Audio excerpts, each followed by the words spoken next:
स्वागत है आपको एक बार फिर से आपके अपने YouTube चैनल रस्तोगी कोचिंग में। आज के इस वीडियो में क्लास 10 के विज्ञान अभ्यास 1 के बारे में अध्ययन करेंगे। तो अभ्यास का नाम है रासायनिक अभिक्रिया एवं समीकरण का यह पहला भाग का वीडियो है। तो आज से जो है कक्षा 10 का विज्ञान शुरू किया जा रहा है और आप सभी विद्यार्थी एक-एक हेडिंग को अच्छे से अपने कॉपी में नोट करते चलिएगा, जिससे आपका एक नोट्स भी बनता रहेगा। तो इस चैप्टर में सबसे पहला जो हेडिंग होगा रासायनिक अभिक्रिया। अब रासायनिक अभिक्रिया किसे कहते हैं? तो यहाँ हेडिंग को नोट कर लीजिए, रासायनिक अभिक्रिया। अब रासायनिक अभिक्रिया क्या है? रासायनिक अभिक्रिया से आप क्या समझते हैं? रासायनिक अभिक्रिया कितने प्रकार के होते हैं? तो एक-एक प्रश्न को जो है आप सभी विद्यार्थी अच्छे से समझिएगा। तो पहला हेडिंग क्या है? रासायनिक अभिक्रिया। अब रासायनिक अभिक्रिया क्या है? तो जब दो या दो से अधिक पदार्थ आपस में क्रिया करके नए पदार्थ बनाते हैं, ऐसे अभिक्रिया को रासायनिक अभिक्रिया कहते हैं। तो यहाँ पर परिभाषा लिख लेंगे, जब दो या दो से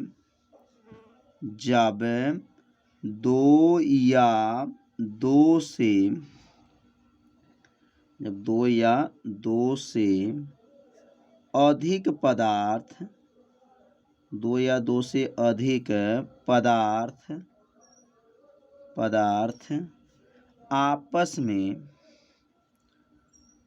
आपस में क्रिया करके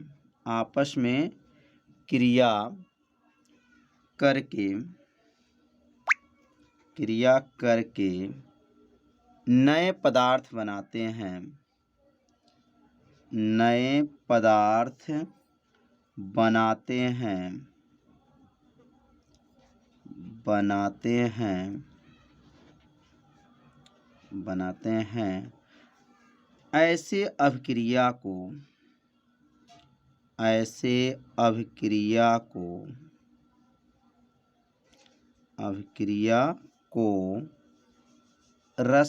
अभिक्रिया को रासायनिक अभिक्रिया कहते हैं। कितना आसान है, बस थोड़ा सा आपको ध्यान देना है, परिभाषा याद हो जाएगा। रासायनिक अभिक्रिया किसे कहते हैं? तो क्या लिखेंगे? जब दो या दो से अधिक पदार्थ आपस में क्रिया करके नए पदार्थ बनाते हैं, ऐसे अभिक्रिया को रासायनिक अभिक्रिया कहते हैं। जैसे यहाँ पर कम से कम दो पदार्थ लेंगे, जैसे यहाँ पर कार्बन ले लें प्लस और यहाँ ऑक्सीजन ले लें, और इसको जब गर्म करेंगे तो क्या बनेगा? CO2 बनेगा। तो जो यह क्रिया हुआ, इसी क्रिया का नाम क्या रखा गया? रासायनिक अभिक्रिया नाम रखा गया। जैसे कम से कम इसमें दो केमिकल होना चाहिए। जब दो केमिकल को मिलाएंगे, गर्म करेंगे तो नया एक केमिकल बनेगा। तो यह जो क्रिया हुआ, इसी क्रिया का नाम क्या है? रासायनिक अभिक्रिया कहा जाता है। और रासायनिक अभिक्रिया में जो एरो को इधर रहता, मतलब एरो C+O2 जो है, इसका नाम अलग होगा, और जो बना है उसका नाम क्या रहेगा? अलग रहेगा। तो यह जो C+O2, इसका नाम है अभिकारक। क्या नाम है? अभिकारक। और ये इसका नाम हो जाएगा उत्पाद। तो अभिकारक और उत्पाद क्या होते हैं? तो रासायनिक अभिक्रिया में जो भाग लेते हैं, भाग लेने वाले पदार्थ को क्या कहते हैं? अभिकारक कहते हैं। इसके फलस्वरूप जो बनता है उसे क्या कहते हैं? उत्पाद कहते हैं। तो अब अगला हेडिंग नोट कर लेंगे, अभिकारक तथा उत्पाद। अब अभिकारक क्या होते हैं? उत्पाद क्या होते हैं? तो अभिकारक तथा उत्पाद, तो रासायनिक जो अभिक्रिया में भाग लेगा उसी को क्या कहते हैं? अभिकारक कहते हैं। और इसके फलस्वरूप जो बनता है उसे क्या कहते हैं? उत्पाद कहते हैं। तो यहाँ पर परिभाषा को जो है आप सभी विद्यार्थी अपने कॉपी में क्या कीजिए, नोट करते चलिए। तो यहाँ लिखेंगे रासायनिक अभिक्रिया में, रासायनिक अभिक्रिया में, रासायनिक अभिक्रिया में भाग लेने वाले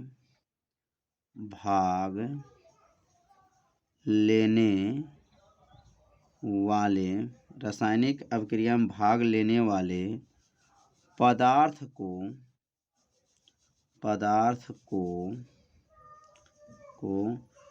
अभिकारक कहते हैं।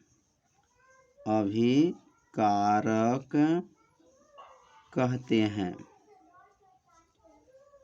कहते हैं। कितना आसान है। रासायनिक अभिक्रिया में भाग लेने वाले पदार्थ को क्या कहते हैं, अभिकारक कहते हैं। इसके फलस्वरूप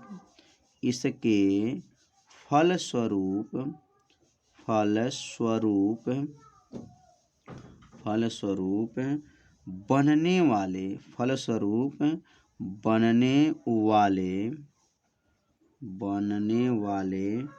पदार्थ को क्या कहते हैं, उत्पाद कहते हैं। बने वाले पदार्थ को उत्पाद कहते हैं। परिभाषा बहुत आसान है, उत्पाद कहते हैं। तो रासायनिक अभिक्रिया में जो भाग लेगा उसको क्या कहा गया, अभिकारक कहा गया। और इसके फलस्वरूप जो बनने वाले पदार्थ होते हैं उसको क्या कहते हैं, उत्पाद कहते हैं। जैसे यहाँ पर कार्बन प्लस ऑक्सीजन ले लें और क्या बनेगा, तो यहाँ कार्बन डाइऑक्साइड बनेगा। तो C+O2 आयरु क्या बना, CO2 बना। तो C+O2 ये क्या है, तो C+O2 याद रखेंगे अभिकारक है। इसका क्या नाम है, अभिकारक। और इसका क्या नाम है, उत्पाद। तो यहाँ लिखेंगे अभिकारक हो गया। और इसका क्या नाम है, तो उत्पाद हो गया। तो अभिकारक उत्पाद समझ में आ गया होगा कि कार्बन और ऑक्सीजन जो मिला है वह अभिकारक है और इसके फलस्वरूप जो बना है कार्बन डाइऑक्साइड वह उत्पाद है। अगला एक और जो है आप उदाहरण लिख सकते हैं। यहाँ पर 3H2 प्लस N2 मतलब हाइड्रोजन और नाइट्रोजन को मिलाएंगे तो यहाँ बनेगा अमोनिया गैस बनेगा NH3। तो यहाँ पर देखेंगे यह हाइड्रोजन और नाइट्रोजन किसका काम करेगा, तो यह हाइड्रोजन नाइट्रोजन अभिकारक का कार्य करेगा और जो अमोनिया बना वह किसका कार्य करेगा, उत्पाद का कार्य करेगा। तो यह जो है अभिकारक है, इसको अभिकारक कहा जाएगा। और इसके फलस्वरूप जो बना है उसको क्या कहते हैं, उत्पाद कहते हैं। तो समझ में आ गया होगा कि अभिकारक क्या है, एरो से पहले वाले जो केमिकल होते हैं वह अभिकारक होते हैं और एरो के बाद वाले जो केमिकल होते हैं उसे उत्पाद कहते हैं। तो इस परिभाषा को जो है आप सभी विद्यार्थी अपने कॉपी में से क्या कर लीजिए, नोट कर लीजिए। तो अब अगला हेडिंग नोट करेंगे, रासायनिक अभिक्रिया के प्रकार। रासायनिक जो अभिक्रिया होते हैं वह कितने प्रकार के होते हैं। तो यहाँ पे हेडिंग पहले नोट कर लीजिए, रासायनिक अभिक्रिया के प्रकार। तो रासायनिक अभिक्रिया कितने प्रकार के हैं, तो रासायनिक अभिक्रिया जो हैं निम्न प्रकार के हैं। और निम्न में जो है क्रमशः 1 2 3 करके जो है पहले जो है अपने कॉपी में क्या कीजिए, नोट कर लीजिए। तो रासायनिक अभिक्रिया के प्रकार में पहला यहाँ नोट करेंगे, पहला अभिक्रिया का नाम होता है योगात्मक अभिक्रिया। क्या नाम है, पहला अभिक्रिया का नाम है योगात्मक अभिक्रिया।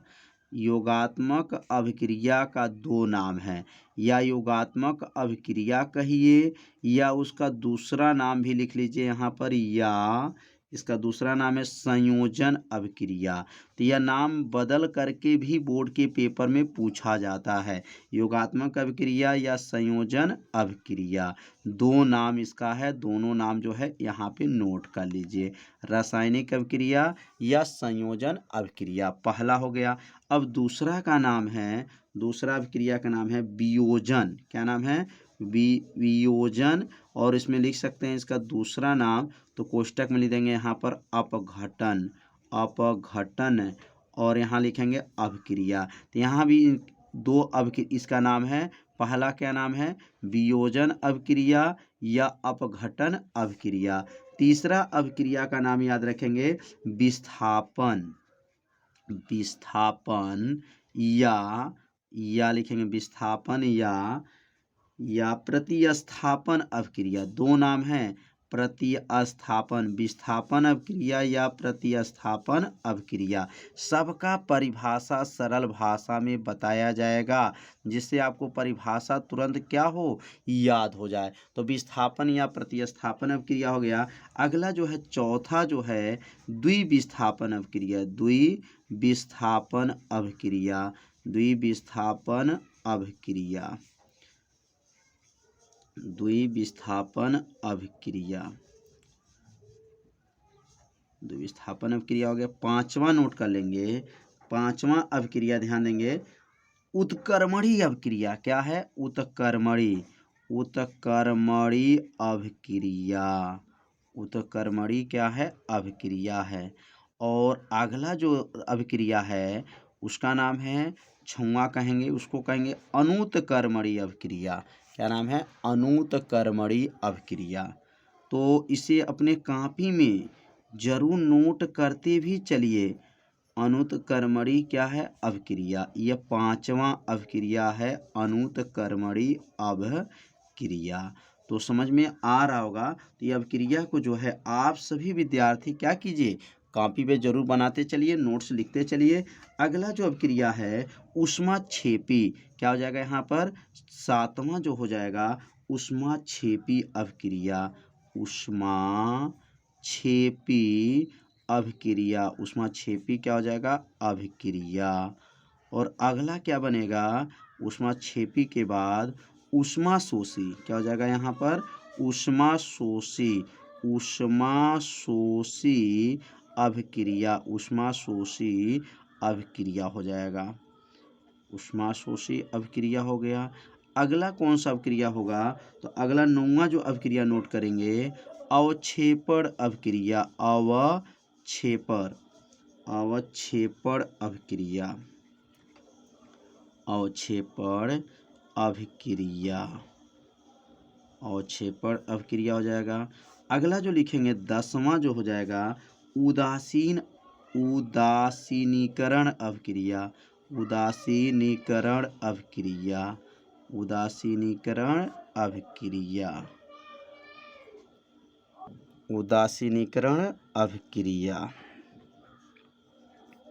और अगला जो है 11 जो है, 11 जो हो जाएगा उपचयन, उपचयन, उपचयन या उपचयन या ऑक्सीकरण, ऑक्सीकरण अभिक्रिया, ऑक्सीकरण अभिक्रिया। यह तो कई साल के बोर्ड के पेपर में पूछा गया। उपचयन या ऑक्सीकरण अभिक्रिया से क्या समझते हैं? अगला जो है 12वां जो है, बस लास्ट है, यही अपचयन। देखिए यह उपचयन है, यह क्या है? अपचयन, अपचयन अभिक्रिया। टोटल जो है 12 जो है अभिक्रिया पढ़ना है। अपचयन क्रिया हो जाएगा या अपचयन अभिक्रिया भी लिख सकते हैं। तो यहाँ टोटल जो है यहाँ पर या करके लिख दीजिए। अपचयन क्रिया का दूसरा नाम क्या हो जाएगा? अपचयन अभिक्रिया। क्या नाम है? अपचयन अभिक्रिया। तो टोटल 12 अभिक्रिया को पढ़ना है। अब 12 अभिक्रिया में से 2 अभिक्रिया हर साल के पेपर में पूछा जाता है। तो 12 को जो है आप लोग याद रख लीजिएगा और 12 का परिभाषा आपको सरल भाषा में बताया जाएगा। तो आज का ये वीडियो कैसा लगा आप सभी विद्यार्थी जरूर कमेंट कीजिएगा, वीडियो को लाइक कर दीजिएगा और चैनल पे यदि आप पहली बार आए होंगे तो चैनल को सब्सक्राइब जरूर कर लीजिएगा। तो अगले भाग में पूरे एक एक प्रश्न को हल करके इसको बताया जाएगा, सभी अभिक्रिया की परिभाषा को। तो आज का वीडियो में जो है इतना ही बताया जाएगा। मिलते हैं अब अगले भाग में, तब तक के लिए सभी विद्यार्थियों को नमस्कार।